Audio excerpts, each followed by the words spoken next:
My name is Liana, and until 3 weeks ago, I believed I understood the man I married. I believed he was gentle, steady, and the sort of husband who would rather swallow pain than hand it to someone else. I believed all of that right up until the moment he screamed, "It was meant for you," when I told him his mother had drunk the wine he got for me. His name is Adrian, and we'd been married for 4 years. 4 years of what I thought was loyalty, partnership, and every normal problem that comes with marriage, nothing too dark or unsettling. If someone had told me that the same man who used to leave little notes in my coat pocket would one day look at me like a predator looks at a wounded deer, I would have laughed. But people don't change overnight, they just stop hiding, and Adrian, as I would soon learn, had been hiding an ocean of things beneath the surface.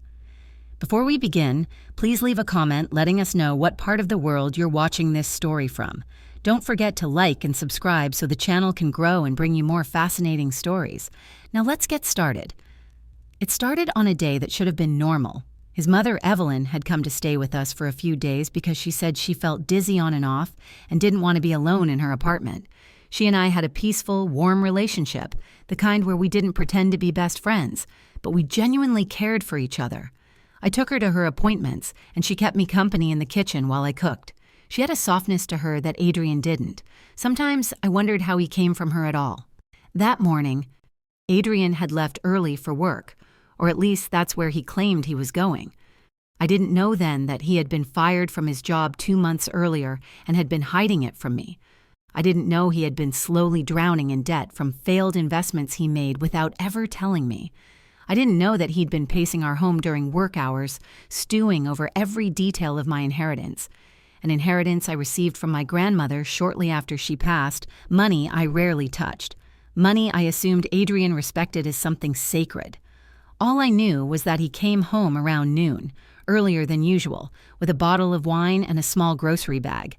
"Thought we could relax a bit today," he said, kissing my cheek before setting the wine on the counter. "Just you and me." I remember smiling, warmed by the idea. I'd been stressed lately, work, family, life crowding in all at once, and the gesture felt sweet. Evelyn was resting in the living room recliner, her feet up, eyes closed. She'd had a light breakfast, but didn't want anything heavy afterward. "I'll make us something simple for lunch," I told Adrian as I poked through the grocery bag. "Oh, and I got you something special," he said, pointing to the wine bottle. I lifted it and laughed. "This brand is expensive. What's the occasion?" "You," he said softly, brushing a strand of hair behind my ear. "Just wanted you to feel appreciated." In hindsight, I think that was the moment that should have felt wrong to me. Adrian had never bought expensive wine on a whim. He was careful, practical, but I was tired and distracted and too willing to accept tenderness at face value. I didn't uncork the bottle right away. Instead, I set it aside as I prepared lunch while Adrian lounged in the living room with his mother. I heard them talking softly at times, but nothing sounded unusual. Evelyn adored Adrian, and he usually softened around her. Everything felt normal enough that my guard stayed down. After lunch, Adrian took a work call, or what he pretended was a work call, and stepped outside onto the porch. I used the free moment to check on Evelyn. She was awake but looked pale, rubbing her temples lightly. "Headache?" I asked. "Just a small one," she said. "It comes and goes." I offered her water, which she accepted with a grateful sigh. Then her eyes drifted to the kitchen counter. "You opened wine today?"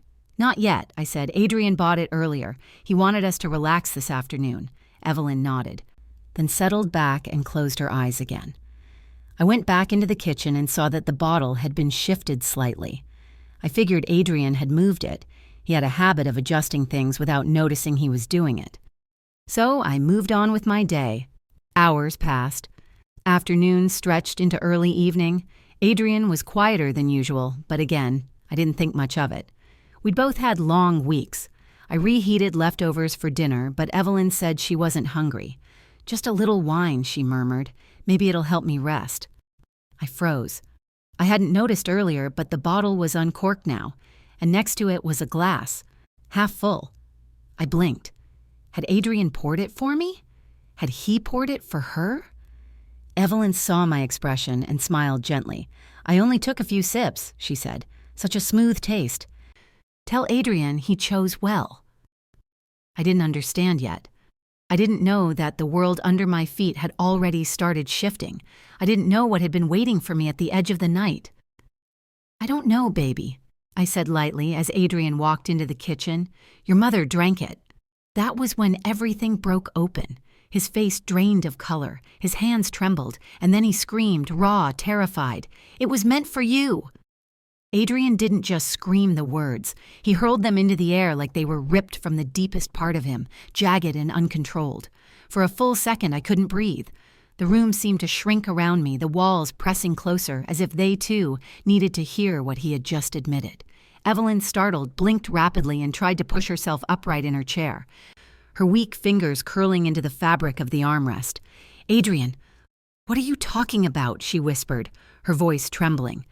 But Adrian didn't look at her. His eyes were pinned to me, wide and frantic, as if I had just stepped onto a trap he'd set and somehow remained standing. "Liana, no," he muttered, stumbling forward. I backed away instinctively, my spine hitting the edge of the kitchen counter. "Adrian," I said sharply, struggling to steady my voice. "What did you put in the wine?" He dragged a hand through his hair, tugging at the roots like he wanted to tear the panic out of himself. "You weren't supposed to drink it yet," he said. I didn't think she would touch it. Why would she drink something that wasn't for her?" "Because she thought it was wine," I snapped. Evelyn coughed, a small, weak sound that cut into the moment like a blade. Adrian finally turned toward her, and the horror on his face deepened. Mom, how much did you drink?" "A few sips," she whispered, her eyelids fluttering again. "Adrian, what did you do?" He didn't answer her. Instead, he lunged toward her, dropping to his knees and checking her pulse with shaky fingers. "You're going to be okay," he said. But the words were brittle. He didn't sound like a son comforting his mother. He sounded like a man drowning. I reached for my phone. I didn't think, my body simply moved on instinct. But Adrian shot up and ripped the phone from my hand so fast I yelped. "Adrian!" "No hospitals," he barked. Evelyn flinched. I froze. He had never raised his voice like that in front of her. Not once. Not in all the years I'd known him. "Why?" I whispered. "She needs help. Adrian, she could—" "They'll ask questions," he snapped. "They'll run tests. They'll find out." "Find out what?" Evelyn cried, her voice cracking. Adrian closed his eyes as if the truth physically hurt him.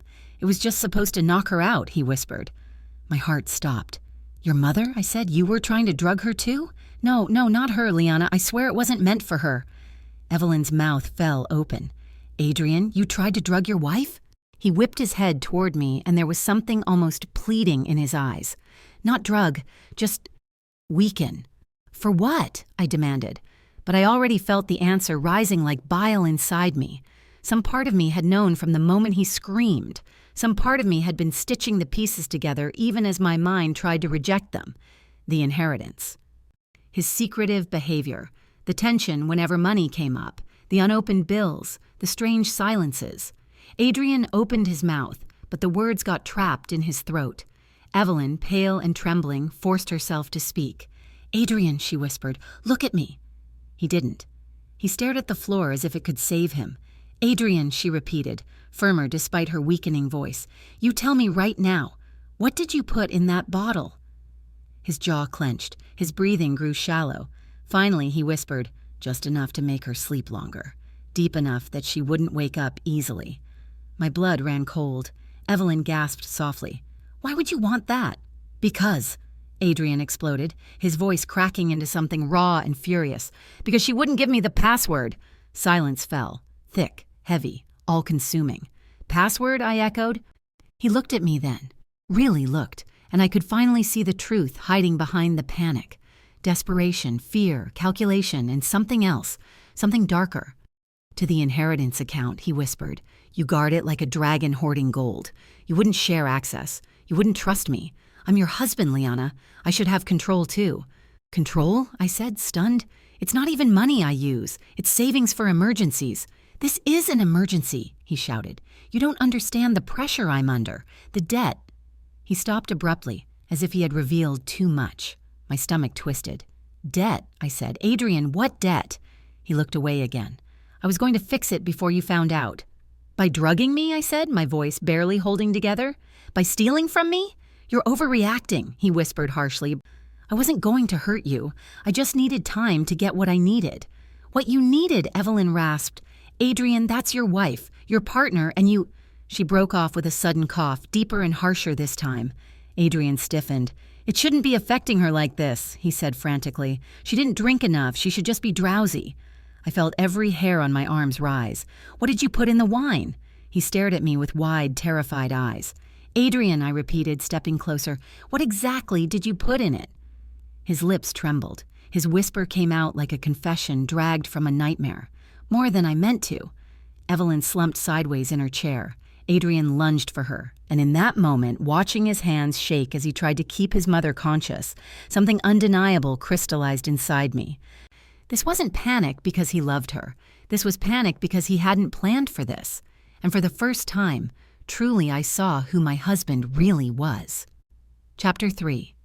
Adrian kept shaking Evelyn's shoulders gently, whispering her name like repeating it could keep her conscious, but her eyes were already drifting in and out, her breaths turning shallow. My heart hammered so hard I could hear it in my ears, but underneath the terror, something colder was moving. Clarity. A clarity I didn't want, but one that wouldn't let me look away. "We need to call an ambulance," I said, my voice low, steady in a way that surprised even me. Adrian snapped his head toward me, eyes wild. "No, I told you, they'll run tests. They'll know what's in her system." "Which is exactly why we need to call them," I said. "Adrian, she's your mother." "I didn't mean for this to happen," he shouted, but the words were hollow. He wasn't concerned about Evelyn's life. He was concerned about his collapse, his exposure, the unraveling of whatever fantasy he'd constructed where he was still the victim. I stepped toward him to take Evelyn's wrist and check her pulse myself, and he jerked backward like I was a threat. "Don't touch her. She needs help." "If you call anyone," he hissed, "you'll destroy everything." "Everything?" I repeated softly. "Adrian, everything is already destroyed." His breathing turned ragged, almost wheezing. He stood up abruptly and paced the living room like a caged animal, running his hands over his face again and again. His wedding ring glinted under the warm lamp, and for a moment it felt like a symbol of a lie. "You don't understand," he muttered. "You don't know the pressure I've been under. You've been sitting on money that could have saved us, saved me, and you kept it locked away like it meant more than our marriage." "It was an inheritance," I said. "My grandmother trusted me with it. I didn't want to spend it unless we absolutely had to." "We have to," he bellowed, turning on me so fast I flinched. He saw it. He saw me recoil, and something flickered in his eyes. Shame, anger, fear, I couldn't tell. Maybe all three. "Adrian," I whispered, "why didn't you just talk to me?" "Because you would have said no," he said instantly, almost defensively, like he'd rehearsed that argument in his head for months. "You're always so responsible, so careful. I needed a solution fast. I thought—" He swallowed hard. "I thought if you were vulnerable, you'd finally trust me."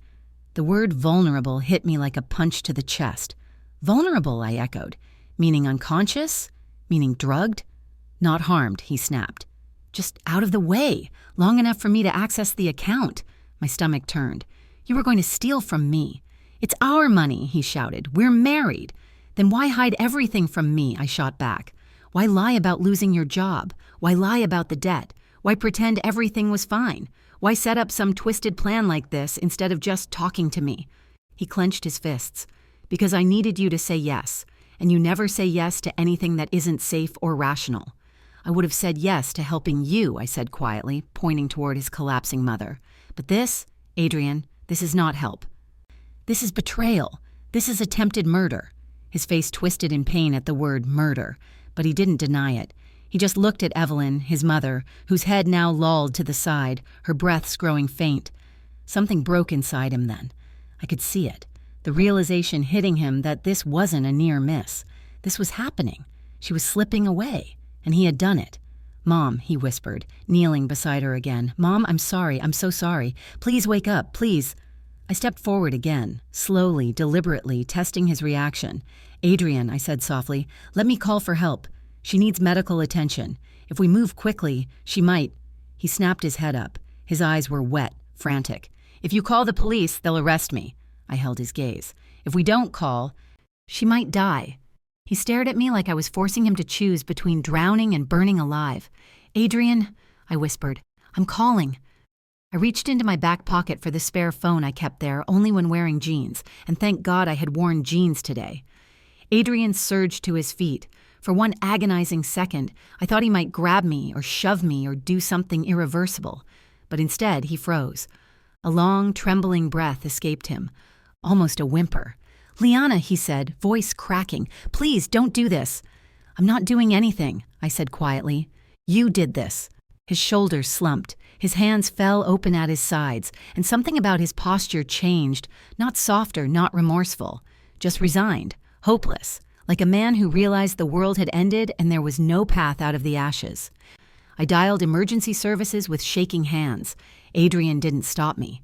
He didn't move at all. As I spoke to the dispatcher, giving the address and describing Evelyn's symptoms, Adrian sank onto the floor beside the coffee table and stared blankly ahead. The moment I hung up, he whispered, "I was going to fix it." "No," I said gently. "You were going to bury it." The sirens were faint in the distance, growing louder. Adrian trembled. He finally looked up at me with eyes that were both terrified and pleading. "What's going to happen now?" he asked. I swallowed hard. "That depends on the truth." "The truth?" "Yes," I said softly. "What you tell them, what you tell me, and what you're willing to admit." He didn't answer. The sirens grew closer. Evelyn let out a faint moan. Adrian reached for her hand and held it with shaking fingers. And in that moment, watching him cling to the woman he poisoned by accident while trying to poison me on purpose, I realized something devastatingly simple. Whatever came next, whatever the police found, whatever the doctors said, whatever lies Adrian tried to spin, nothing would ever make this right again. Not for him, and certainly not for me. Chapter 4. The paramedics burst through the front door so quickly it felt like the house itself exhaled. Bright uniforms, urgent voices, the metallic click of equipment cases, it all collided at once, shattering the suffocating stillness that had wrapped itself around us moments earlier. They moved straight to Evelyn, their hands swift and deliberate, checking her pulse, her breathing, her pupils. One of them spoke into a radio clipped to his vest, calling in something I couldn't decipher, while the other gently lifted Evelyn's eyelids with a penlight. "How long has she been unresponsive?" he asked, without looking up. I opened my mouth to answer, but Adrian spoke first, his voice tight, trembling, and yet carefully controlled. "Just a few minutes," he said. She complained of feeling dizzy and then collapsed." The paramedic nodded slightly, already fitting an oxygen mask over Evelyn's face. "Does she take any medication? Any history of heart problems? Stroke? Diabetes?" "No," Adrian said instantly, too instantly. The paramedic finally glanced up at him, not suspicious, but definitely noting the snap response.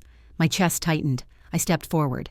"She has mild hypertension," I said. "She takes a low-dose medication for it, but that's it. She was fine earlier today."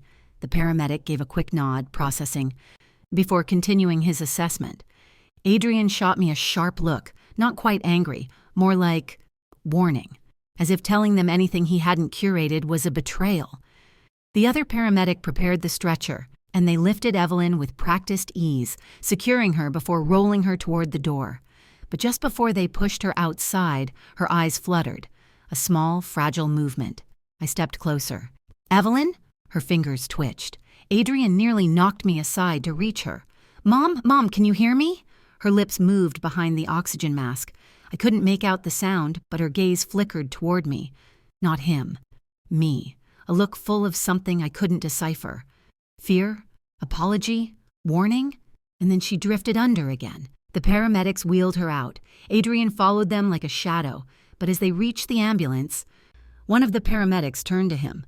"We'll take her to St. Charles Hospital," he said. "You can follow behind us, but we need space to work in transit. Stay back until we give you clearance." Adrian nodded stiffly. The ambulance doors shut with a heavy thud, and the siren wailed back to life.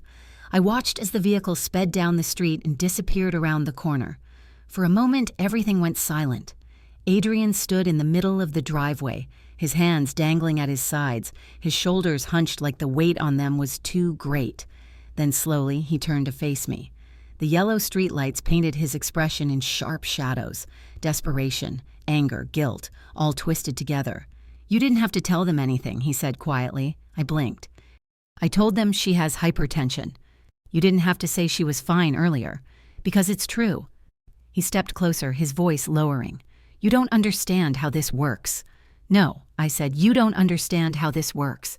The truth is going to come out, Adrian. They'll run tests. They'll find the drug. His jaw tightened. They might not. They will. His silence said he already knew that. I crossed my arms. We need to talk. I don't want to talk here, he snapped. Let's go inside. No, I said firmly. We're not stepping into that house together right now. A muscle in his cheek twitched. You think I'm going to hurt you? The horrifying part wasn't the question. It was the fact that he asked it with genuine disbelief, like he wasn't already halfway down that road. I think you're unpredictable, I said. And unpredictable people make dangerous decisions when they feel cornered. He let out a short, humorless laugh. So you think I'm dangerous now? I didn't respond. His eyes hardened. You think I wanted any of this? You think I meant for her to... His voice cracked and he looked away, shoulders trembling once. I just needed time. Time for what? I pushed. To steal from me? To drug me? To make me vulnerable? Adrian, listen to yourself. His face twisted in something between frustration and anguish. I wasn't going to hurt you, he repeated. I love you. People who love you don't poison you. It wasn't poison, he shouted. It was a sedative, something to knock you out, not kill you. And what about your mother? I asked sharply. Did the dosage change on its way to her mouth? He froze.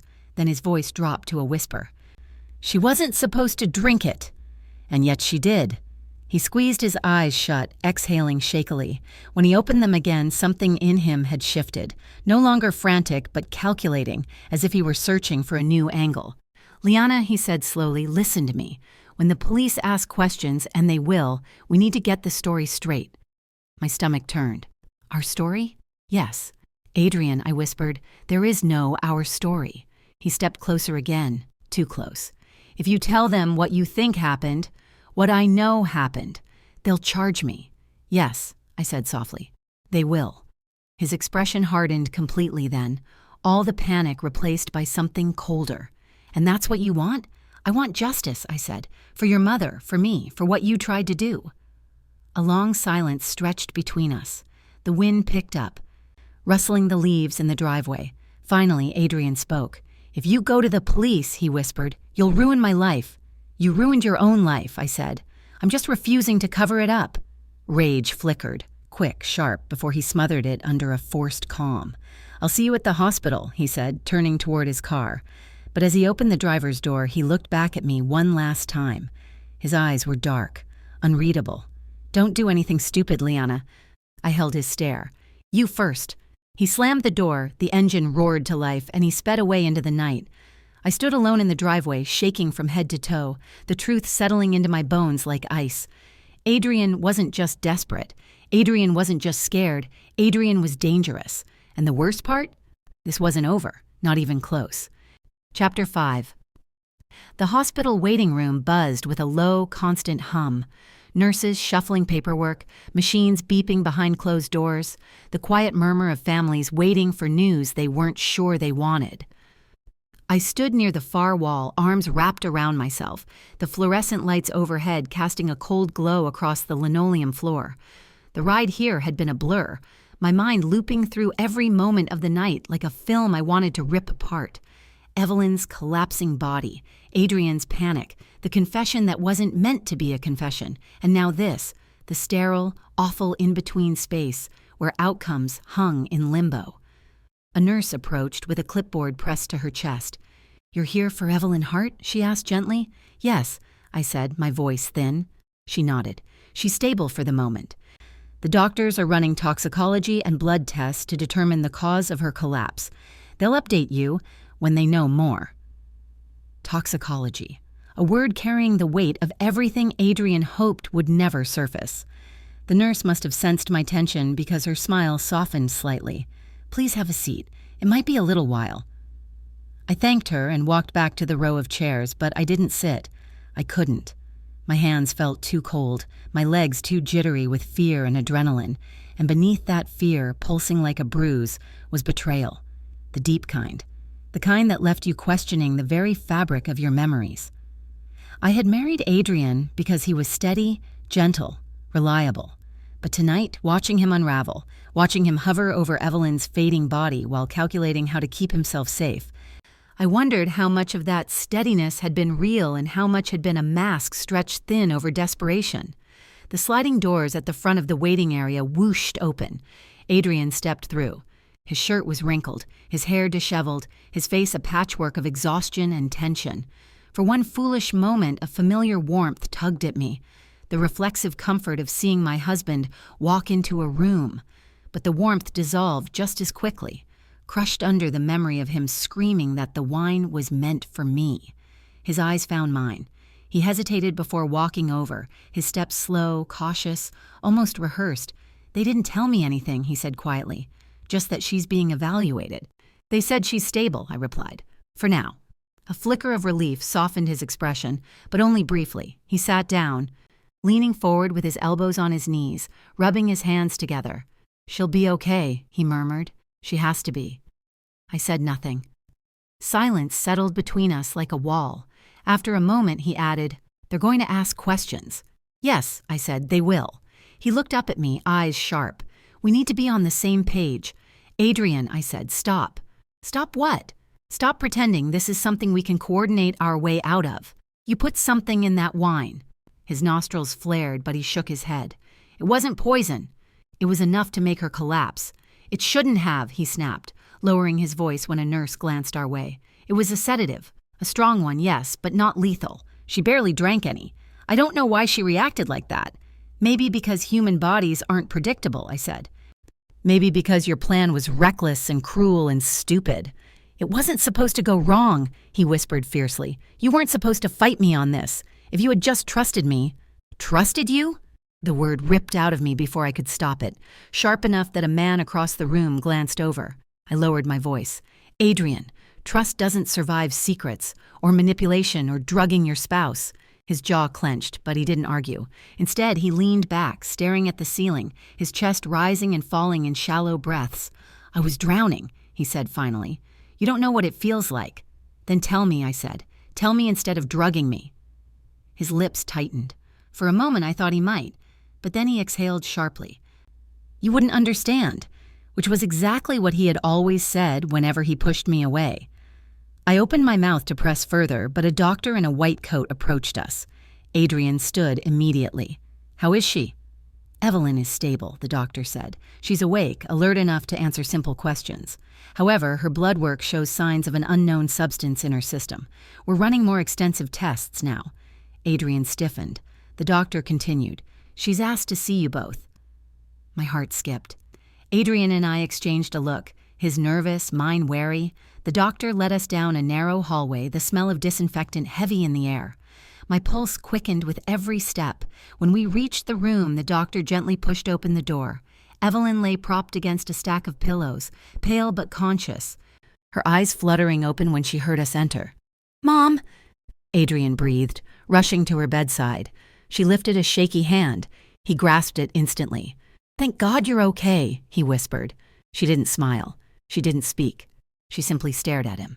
Then slowly she turned her gaze to me. "Liana," she whispered, her voice hoarse, "you called the ambulance." "Yes," I said softly. "Thank you," she breathed. Adrian flinched. "Mom!" Evelyn cut him off with a weak shake of her head. "They asked me questions," she said, her eyes never leaving mine. "About what I drank, what I ate, where I fell." My throat tightened. Adrian shifted beside her. "And I told them," she continued, "that I drank wine you brought home." Adrian, his face went pale. "Mom, I told them it tasted strange," she whispered. "Metallic." "Evelyn, stop," he begged softly. "Please." She ignored him. "I told them," she added, looking at me again, "that I saw your face, Liana, when you told him I'd drunk it. I saw his reaction." The heart monitor beeped steadily. The room felt suddenly too small. Adrian's grip on her hand tightened. "Mom," he whispered, "you don't know what you're saying. You're confused." She pulled her hand from his, slow but deliberate. "I'm not confused," she said. "I'm awake now." Adrian's breath caught, and then she spoke the words that made my skin prickle with dread. "The doctor asked if I thought someone drugged me." Adrian stepped back like he'd been slapped. "And?" I whispered. Evelyn looked at me, then at him. "I told them." she said softly. I didn't know. Adrian released a shaky breath, relief flooding his expression, but Evelyn wasn't finished. I didn't know, she repeated, because I didn't see who poured it. She shifted her gaze to her son. But I know who bought it.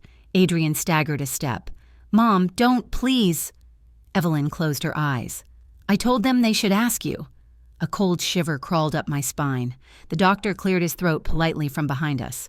We'll need to speak with both of you shortly, he said. Toxicology should confirm what was in her system within the hour. Adrian swallowed hard. The doctor left. Evelyn drifted into a light sleep, and then, in the sterile, humming quiet of that hospital room, Adrian turned to me. His expression wasn't frantic anymore, or regretful. It was something else entirely, something dark. If those tests come back, he whispered, everything is over. I met his gaze. Then maybe it needs to be. He stared at me for a long, chilling moment. Then he leaned in just slightly, his voice low enough that only I could hear it. If I go down, he said, I'm not going alone. My breath caught. The meaning hit me instantly. Adrian wasn't finished. Not with me, not with anything. And for the first time since the night began, I felt something deeper than fear. I felt a threat. Chapter 6. I didn't react, not outwardly, not in any way that would show him the shiver crawling up my spine, or the way my stomach twisted into a tight, trembling knot. Instead, I simply stared at him, letting the weight of his threat settle between us like a fog. The machines beeped steadily beside Evelyn's bed, a metronome counting down to whatever came next. Adrian's face hovered inches from mine, and for a moment I saw nothing of the man I married, just a cornered animal, desperate and unpredictable. I straightened slowly, forcing my voice to remain calm and level. What exactly are you saying? His lips twitched, almost into a smile, but it didn't reach his eyes. You're smart, he whispered. You can figure it out. I held his gaze, refusing to look away. You think threatening me is going to help you? I think reminding you what's at stake might, he said. We built a life together, a home. You think you walk away from that without consequences? Consequences, I echoed. Adrian, the only reason we're in this situation is because of your choices. My choices. He let out a hollow laugh, raking a hand through his hair. Do you think any of this would have happened if you'd just trusted me? If you'd shared the account? If you hadn't kept everything locked down like I'm some kind of enemy? I felt heat rise in my chest. Not from fear this time, but anger.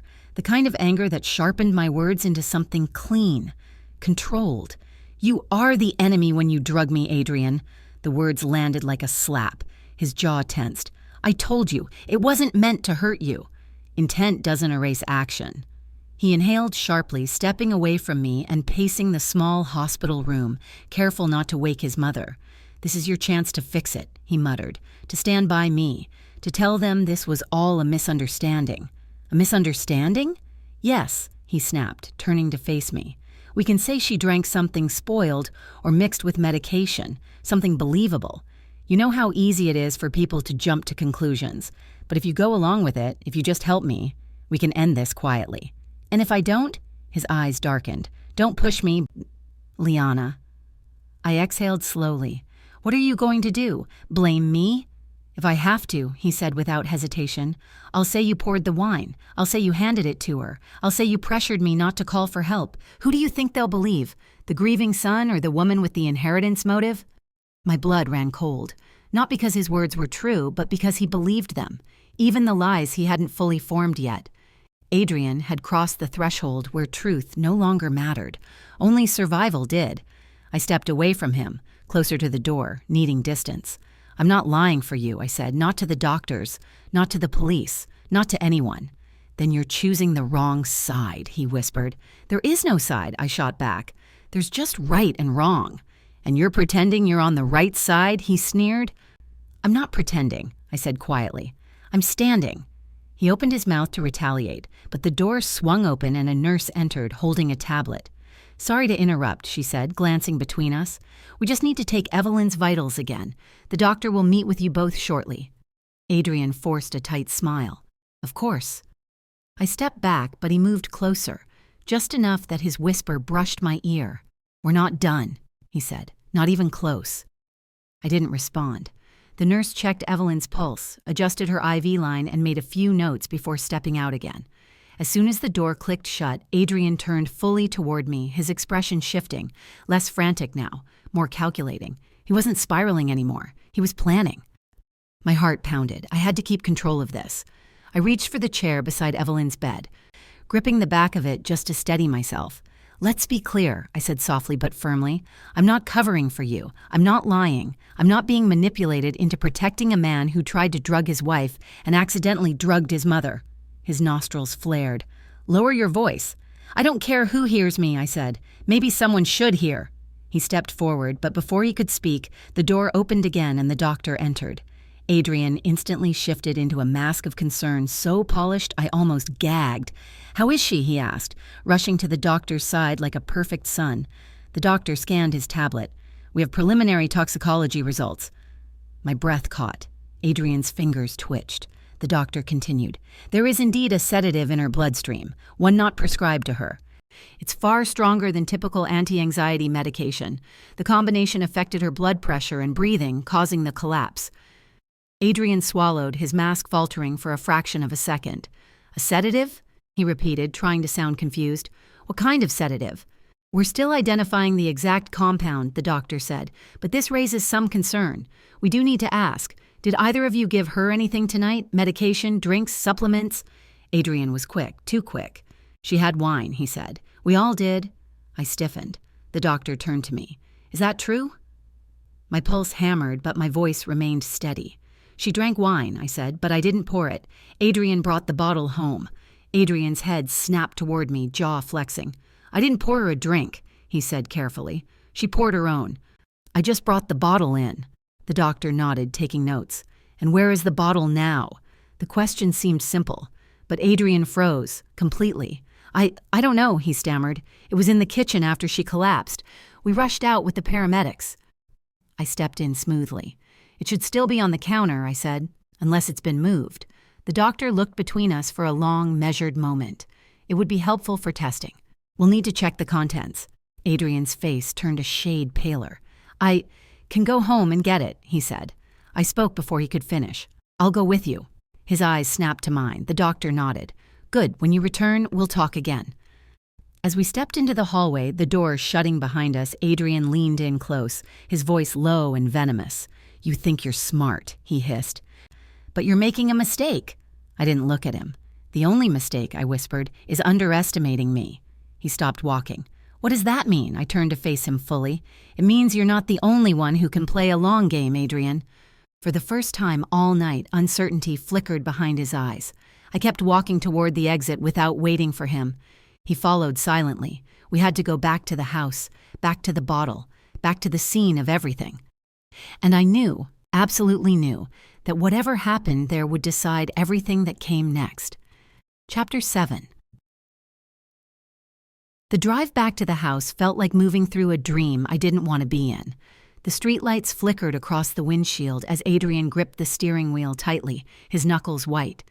His jaw rigid with the kind of tension that only comes from fear disguised as anger. I kept my eyes forward, refusing to meet his gaze even when I felt it flicker toward me in sharp, assessing glances. The car hummed beneath us, but the silence was louder than the engine. Shadows spilled across the road, and the closer we got to the house, the heavier my chest felt, like the walls themselves were waiting for us to return, ready to swallow whatever happened next. When he pulled into the driveway, he killed the engine but didn't move. The porch light glowed weakly, casting a pale ring of illumination across the front step and the door we had stumbled out of not long ago in sheer panic. Neither of us spoke. The house felt wrong, too quiet, too still, too full of the echoes of what had happened inside. Finally, Adrian said, "We go in. We get the bottle, we bring it back. No games, Liana, no surprises." "Agreed," I said. But we both knew there was no agreement left between us. Only necessity. He walked up the steps first. I followed close enough to see everything he did, but far enough to feel like the air between us was a barrier. When he unlocked the door and pushed it open, the smell of wine, faint, sour, still lingered in the air. The kitchen lights were off, but moonlight spilled through the window, painting the countertops in a cold silver glow. My heartbeat thudded in my ears as I stepped inside. The bottle should have been exactly where Evelyn left it. On the counter, near the sink, the spot she'd walked to before her legs gave out. But when I looked, the bottle wasn't there. A chill crept over my skin. "Where did you put it?" Adrian demanded, his voice sharp and accusing. "I didn't touch it," I said. "You were the last one in here before the ambulance arrived." He moved around the counter, scanning every surface, every corner with frantic precision. "It was right here," he muttered. "Right here." I scanned the floor. The trash bin, the table, the shelves. Nothing. "Adrian," I said slowly, "maybe you moved it without realizing. You were panicking." "No," he snapped. "I would remember." "Unless you didn't want to remember," I said quietly. He froze. Then he shot me a glare so sharp it could have cut glass. "You think I hid it? I think you're capable of anything right now." He let out a short, vicious laugh. "You're unbelievable. And you're unpredictable." His breathing turned heavier. He pushed past me, yanking open drawers with reckless force, cutlery clinking, wood slamming, objects rattling. "It's not here," he said. "It's not anywhere." I stepped back, observing him, his movements, his frustration, his mounting panic. "Maybe Evelyn took it," I said, though even as the words left my mouth, they felt wrong. But he latched onto the idea instantly. Yes, she must have taken it. Maybe she poured it out. Maybe she threw it away." "Adrian," I said, "she could barely walk." He ignored me, heading to the trash bin. He kicked the pedal open, empty except for the liner. He ripped it out anyway, checking the bottom. Nothing. When he finally looked up at me, his expression had shifted again. Dark, calculating, the kind of look that said he was rearranging the story in his head, slotting pieces into new places. "Someone must have come in," he said. My stomach tightened. "Who?" "I don't know," he said, shrugging with forced innocence. "A neighbor, a paramedic. Someone could have grabbed it while we were tending to Mom." "Why would anyone do that?" "Maybe they thought it was contaminated," he said. "Maybe—" "Stop," I cut in. "This isn't helping you, and if the bottle is gone, the truth will still come out through toxicology." He stared at me for a long, tense moment. Then he walked toward me slowly, as if choosing his steps carefully. "There's another possibility," he said softly. "You took it." "I didn't." "You want me in prison," he accused. "Why wouldn't you hide the evidence?" I felt something inside me snap, not loudly, not dramatically, but quietly, cleanly, like a final thread letting go. "Adrian," I said, "you're not going to manipulate me into shouldering your guilt." He laughed then, a low, humorless sound. "You'd love that, wouldn't you? Watching me fall apart, watching me lose everything." "No," I said, "I don't want to watch you lose anything. I wanted a partner, but you chose lies." He stepped closer. "You're not going to ruin me." "I'm not ruining you," I whispered. "You already did that." His expression twisted. I backed away slightly, keeping space between us. "We need to leave," I said. "The doctor is waiting." "No," he murmured. "We're not leaving yet." He moved toward the dining table, pacing again, his mind clearly racing. "There has to be something, some way to fix this." "There isn't." He lifted his hands, gripping the edge of the table tightly, his knuckles turning white. "You always think you're so righteous," he said, "so above everyone. But you and I both know you're not perfect." "No one is?" I said. "But most people don't poison their spouse." He slammed his fist onto the table, the sound cracking through the house like a gunshot. I flinched but held my ground. "If I go down," he said again, voice trembling with barely contained fury, "I'm taking you with me."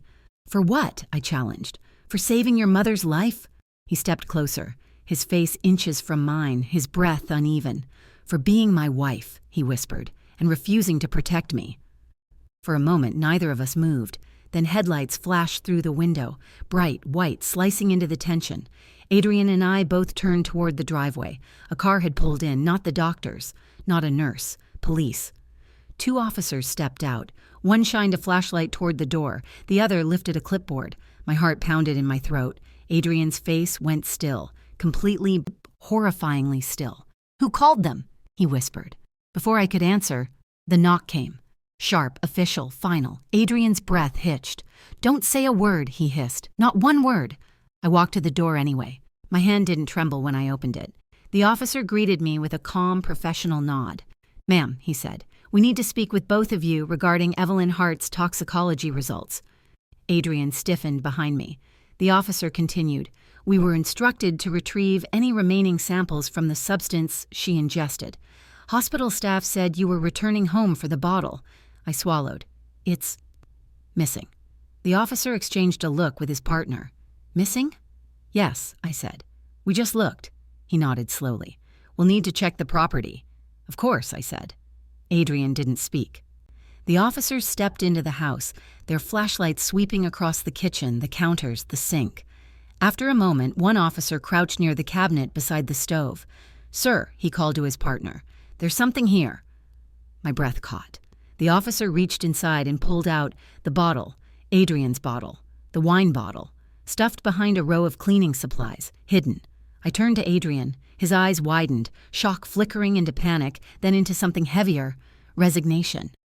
Is this the item you were looking for? The officer asked. I answered before Adrian could. Yes, I said softly. That's it. The officer held the bottle carefully, slipping it into an evidence bag. We'll have this tested at the lab. In the meantime, we'll need both of you to come with us for statements. Adrian's breath trembled. Mine stayed steady, because I knew the truth was no longer something he could bend or bury. The officer gestured toward the door. Adrian didn't move, sir. Slowly he lifted his hands, shaking, defeated, and whispered, It wasn't supposed to be like this. I stepped past him, toward the door, toward the police car waiting in the driveway. I know, I said quietly, but this is what the truth looks like. And for the first time all night, walking away didn't hurt.